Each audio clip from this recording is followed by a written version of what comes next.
বাংলাদেশে 2026 সালের এই ফেব্রুয়ারি মাসের 12 তারিখে জাতীয় সংসদ নির্বাচন। এই নির্বাচনে জামাতে ইসলামী বিএনপির প্রতিদ্বন্দ্বী। জামাতে ইসলামের পূর্বপুরুষেরা ছিল বাংলাদেশ বিরোধী, স্বাধীনতা বিরোধী।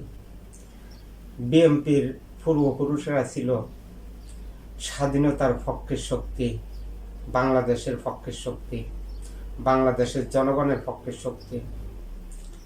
এখন বাংলাদেশের জনগণকে সিদ্ধান্ত নিতে হবে, যারা স্বাধীনতা বিরোধী করেছিল তাদেরকে নির্বাচিত করবে, না যারা স্বাধীনতার পক্ষে ছিল, বাংলাদেশের পক্ষে ছিল, তাদেরকে নির্বাচিত করবে।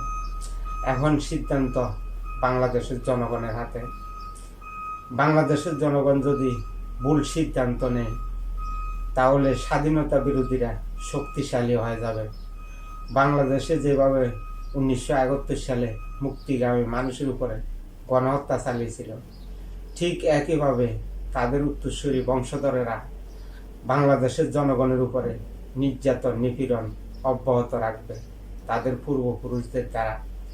এই জন্য বাংলাদেশের জনগণকে সঠিক সিদ্ধান্ত নিতে হবে। যারা বাংলাদেশ বিরোধী তাদেরকে প্রত্যাখ্যান করতে হবে, যারা স্বাধীনতা বিরোধী তাদেরকে প্রত্যাখ্যান করতে হবে, যারা বাংলাদেশের পক্ষে তাদেরকে ভোট দিয়ে নির্বাচিত করতে হবে।